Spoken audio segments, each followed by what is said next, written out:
I like to just take a step back for a moment on this title slide and give you a sneak preview of what is this protocol. So a Secchi disk is a black and white disk, and what we're doing is measuring water clarity with it. So we drop it into the water until we can't see it anymore, and you'll see that there's other details to that. But once it disappears, around there is the Secchi disk depth. So it's a straightforward protocol. There are some extra details, um, but it's a pretty powerful measurement. Oh yeah, just to give a quick background again, my name is Erick Elgin. I'm the CLMP Lake Program Manager, and so throughout the summer months, you will be getting emails and other communications from me about tips and tricks, about schedules, about a whole bunch of different things when it comes to monitoring your lake. Feel free to contact me if you have any questions, either with uh, the phone number or with email. A little bit about myself is I've been working in lakes for much of my career. I'm from Minnesota, and I originally started on lakes by installing natural shorelines like you see in this bottom corner here in the Twin Cities area. I then moved on to working in shallow lakes and studying the importance of aquatic plants to a whole host of different lake ecosystem components. I have worked with invasive rusty crayfish, bighead and silver carp, um, and worked with really invasive plants called hydrilla.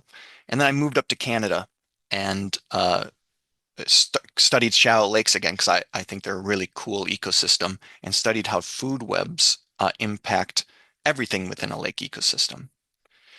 And now I'm happy to be here. I've been in MSU Extension for now 8 years, and I get to link everything together where there's a scientific background, but then also in conservation, it's linked to all of us people.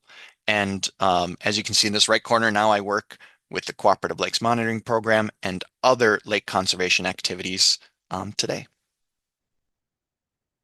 So let's get into Secchi disk water transparency. Water clarity and how far light can penetrate into the water is a really important piece to lake ecosystems. For example, how far light can reach, can go down into the water column, makes different zones. So for example, in this illustration, what we're seeing here is that light is able to penetrate all the way down to the bottom sediments, and the whole part of this lake, when that occurs, plants can grow, rooted aquatic plants. And in this case, it's a shallow lake. And that zone is called the littoral zone. When in a deeper lake, light penetrates through and it doesn't reach the bottom sediments, that fuels another part of a lake ecosystem, and that fuels where algae can grow. And that's the base of the food web that then fuels the zooplankton, which fuels the little fish and then goes up to the fish that we like to catch. And so how do we measure how far light can penetrate into the water? And we use this device called a Secchi disk. A Secchi disk is used around the world for a couple hundred years. Back in the 1800s, it was made to measure the water clarity of the Mediterranean Sea. And so, and now it is used widely in lake studies worldwide. And it seems kind of like a crude device in that it's really simple, but it has been studied uh, considerably. And what we found is a great measurement in that it kind of checks the pulse of your lake. Knowing the Secchi disk water transparency can help us understand, just like when we take our pulse, are we stable? Is it really low? Is it really high? Is it changing through time? And that can indicate to us what direction the lake is heading. So how does it work? In lakes with um, that have that are clear water, light can penetrate much further. Light or water does absorb, reflect light, so it can't go down forever. But when there's low particles, there's not much absorption of the light, and so we can see the disk further in the water. Whereas when there are algae suspended in the water, or let's say suspended solids, like if it's a heavy boating day and there's lots of resuspended sediments up into the water column, that can reduce the water clarity and you can't see the disk as far. And something else I would like to mention is water color. Um, some lakes, some of your lakes that you're on right now, may be tea stained or root beer colored. And that is dissolved organic matter that is coming off of the landscape, typically wetlands off of the landscape. And it's almost like those wetlands are tea bags. And as the water goes through, it's picking up this dissolved organic matter and it's creating a tea-stained lake. If anyone has visited Tequamanon Falls and seeing that color of the water, that's an example of tea-stained water. And so what can water clarity tell us? Like I mentioned, it's an important character that can tell us about natural processes that are happening in a lake, such as the spring clearwater phase. For example, some lakes might be going through this right now where when it was ice off, the lake is fairly cloudy, but then it goes through this period of really clear water. And that's caused by little zooplankton, little filter feeding invertebrates in the water that are filtering out the algae at the time and creates a window of clear water called the spring clearwater phase. And then eventually they get eaten by fish. They also eat too many of the algae, and so they just decline in population, and the water clarity becomes lower again. So Secchi disk can pick up that natural process, but it also can pick up human changes as well. So for example, if your lake is in a urban or agricultural watershed, there can be a lot of nutrients that come off from phosphorus to nitrogen and into our waterways that can create algae blooms. You could also have sediment runoff from streams coming in. So that's what this bottom right is depicting. And maybe that's caused by erosion of the stream bank or erosion of the landscape around the stream. And so within our program, we monitor a lake's water clarity through the course of a season. And that's important because a lake changes through the season. And so here's a graph. Again, this is that flipped upside down graph. I put a boat here that's floating on the top of this graph, indicating that's the top of the lake. Each one of these bars is indicating how far the Secchi disk is in the water. And you can see that could be quite dramatic in how it changes through time. But this can tell us a lot about what is happening on the water or what is happening in the lake. And now if we lump, not just looking at one season, but since we're a long-term monitoring program, we can lump multiple seasons together and we can start to see patterns develop. And if a lake deviates from that pattern, we can then assess what might be happening. And so in this given lake, here's 2020, 2021, and 2022. And we can see that there's always this peak of high water clarity in the spring. Well, this is likely caused by the spring clearwater phase that is occurring from those little filter feeding invertebrates called Daphnia. And so it's pretty neat that it is reoccurring in this water body. Now we can summarize that data as well, and we can then into an average for a given year. So this lake had collected water clarity in 1975, and then periodically until 2016 on this graph. And what we're seeing here is a lake that was very low water clarity, maybe 3 feet in 1979. They did some major management actions and they saw water clarity increase dramatically. And so that's the wonders of having long-term monitoring is if you're actively doing management on your lake, it's important to know, is it working? And if it's not working, you can utilize the data to say, okay, it's not working. We should change our path to another direction, another activity. But in this case, it showed that it was working, and that's great. Okay, so now let's get into the protocol, and we're going to just step through each step and make it clear on what needs to happen. So the CLMP Secchi sampling requirements. We ask that you collect at least 8 measurements spread throughout the growing season. So the middle of May to the middle of September. We like to have it equally spaced out because we want to capture the changes in a lake that can happen through time, and we average them together to get an understanding of how your lake is doing through time. If we just collected in May or if we just collected in August, that would skew the number. So we want it to be those measurements to be spread out. If you want to collect once a week, you're more than welcome to do that. But more of every other week is the minimum. So at least 8 measurements. If you get less than 8 measurements, for a given year, because life happens, things can occur. That data is still very valuable and we'll enter it into into our database. But what will happen is at the end of the year, if you only get 6 measurements, we won't give you a summary. We require at least 8 to give you a summary. Here's the data form that you all will get in the mail. Here's just the top where we need lake name, county, township, the lake sampling site field ID. So each lake in our program has a unique number that identifies just that lake. And we supply that to you within the program. I'll talk about that in a moment. The latitude and longitude of your sampling location. If you can give us that, and then your names or whoever is volunteering. And then we give you the weeks for you to monitor. Some of your lakes may be very shallow, and in that case, your Secchi disc might be sitting on the bottom when you're looking down on it.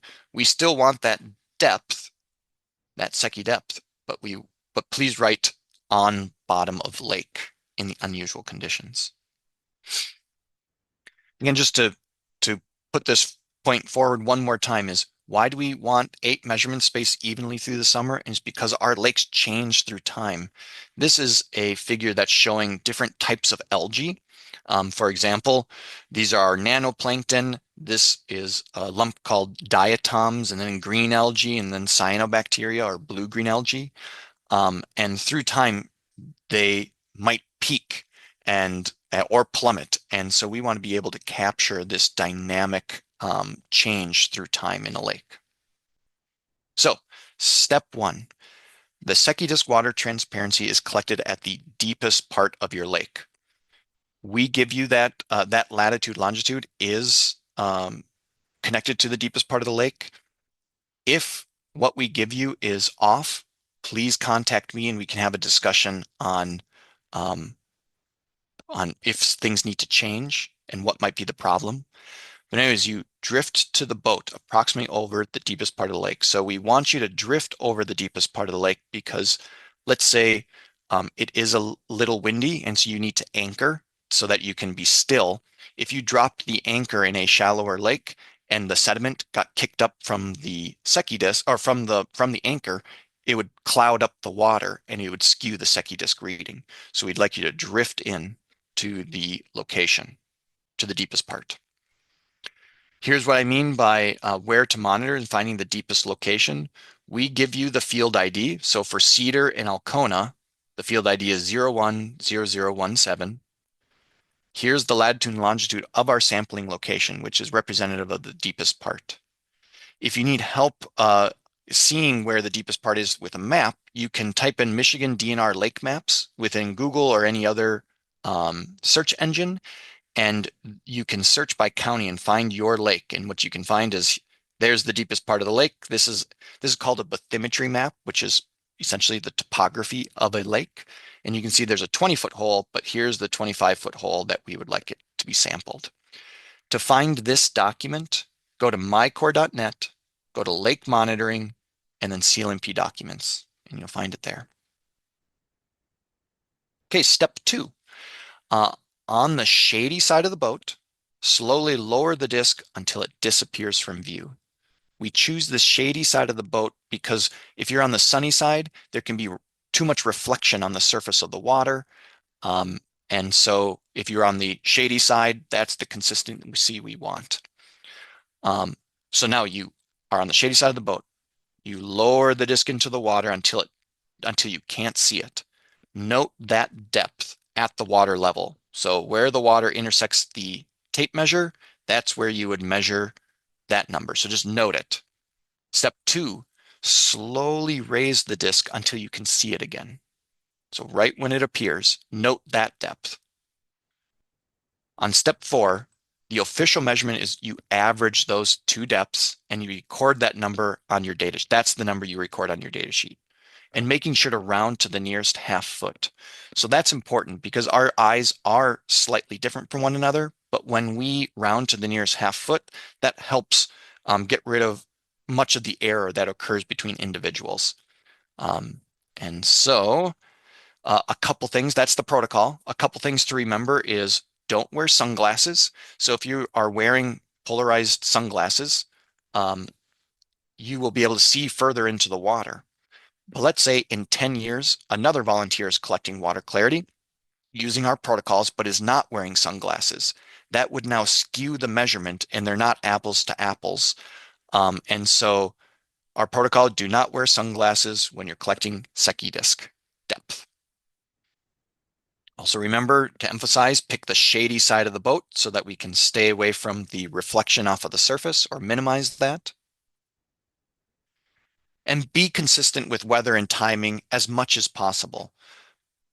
Don't measure too early in the morning and don't measure into the evening. The reason why is the sun is now low on the horizon, and with that angle creates a little bit more reflection on the water. So we like to have you measure between 10 and 4.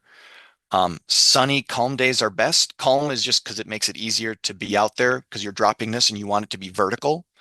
It doesn't have to be sunny. Cloudy days also work, but just try to be consistent.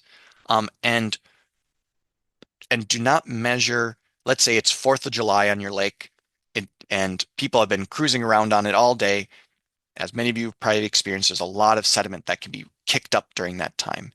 If you collected Secchi disc during the day on that day, it would not necessarily be looking at how the lake is doing through time. Instead, it would be answering the question, how much does heavy boating change the water clarity of the lake? And so please do not do on a busy boating day. For clear shallow lakes, many times that Secchi disc will be on the bottom. And so just make sure you note on the data sheet that you can see it on the bottom. There's our data sheet again. There is a backside to the data sheet. And this is important. Please flip it over and fill it out. And this, I'll just take a step back to, we're a long-term monitoring program that collects data on these data sheets, and it's really important to fill them out completely. And what we ask for on the back, for example, is for you to draw, or you can paste, you can tape, staple a picture of your lake and where you sampled. Sometimes through time, things there might be questions on where somebody sampled, and having this has been really key in understanding where people might be sampling. It also gives you some protocols on data entry and data sheet turn-in.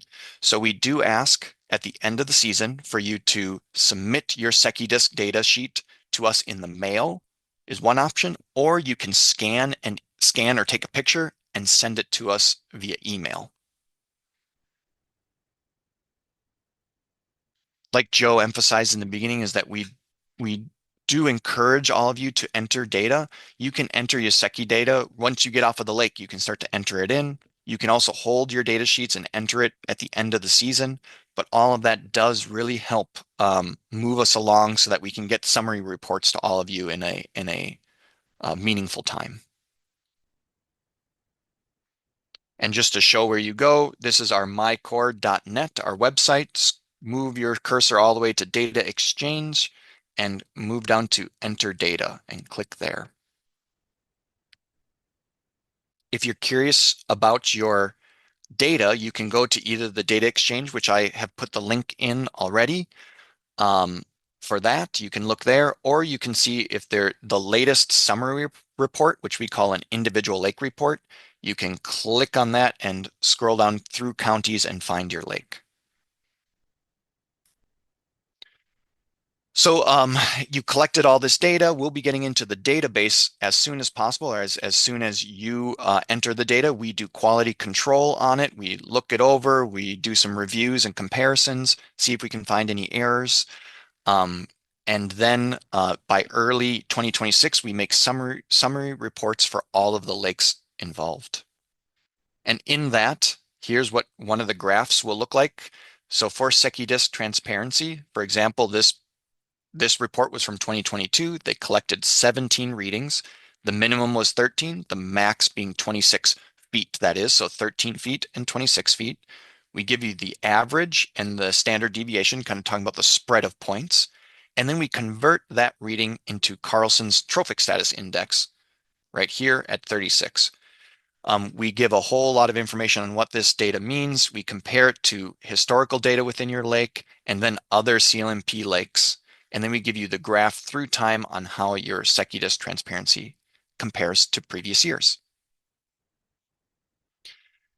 And because the importance of lumping them into those buckets called trophic status, the oligotrophic, mesotrophic, eutrophic, we give you more information on what does it mean. So if you get a score of 30, what does that mean in phosphorus on that scale?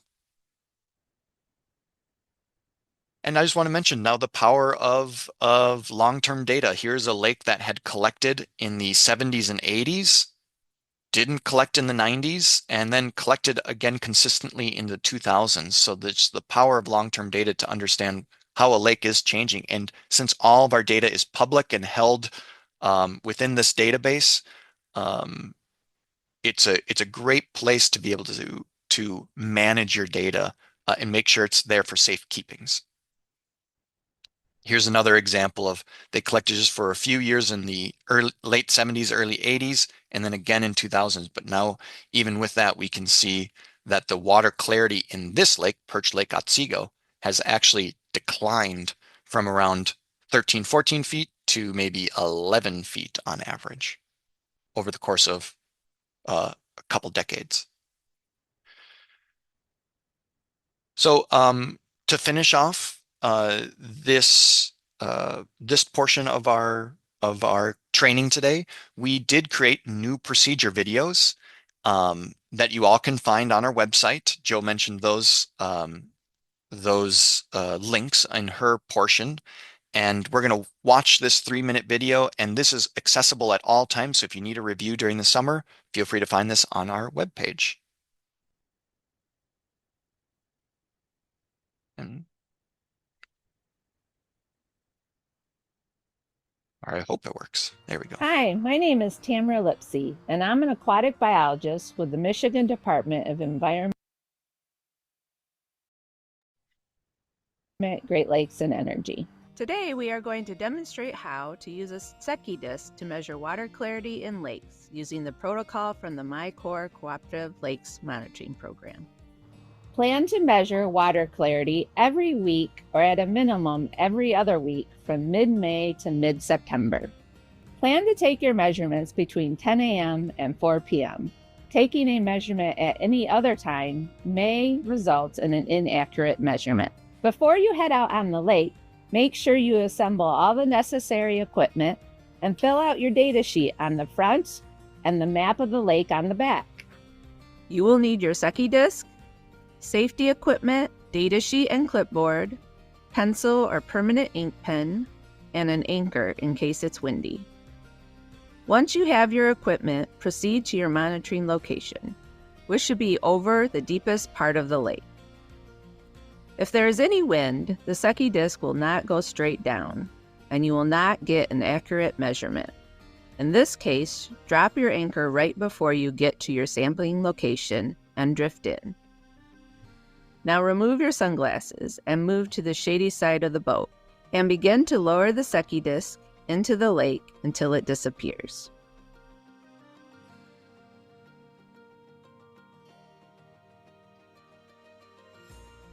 Note the depth from the top of the water.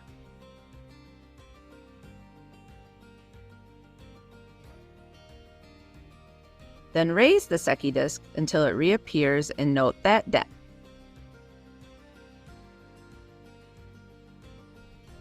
Average these two numbers to the nearest half foot and write this number on your data sheet.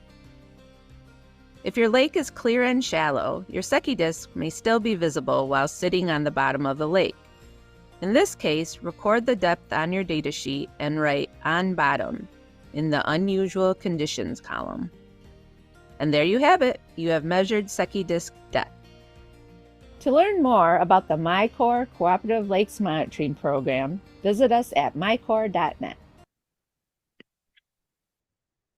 Okay, thanks everybody. That ends our Secchi disk portion of our training. If you have any questions, we are going into a 10 to 10:15. We're going to have a break in case you need to grab more coffee or do what you need to do.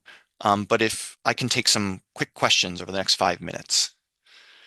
Thanks, Eric. Yeah, I've been able to keep up on most of the questions that came in the chat, Perfect. but one just came in from Laura. She writes, the Secchi disc I received has a rope tied to the top of it. I do not see a rope in any of the images or videos. What's it for?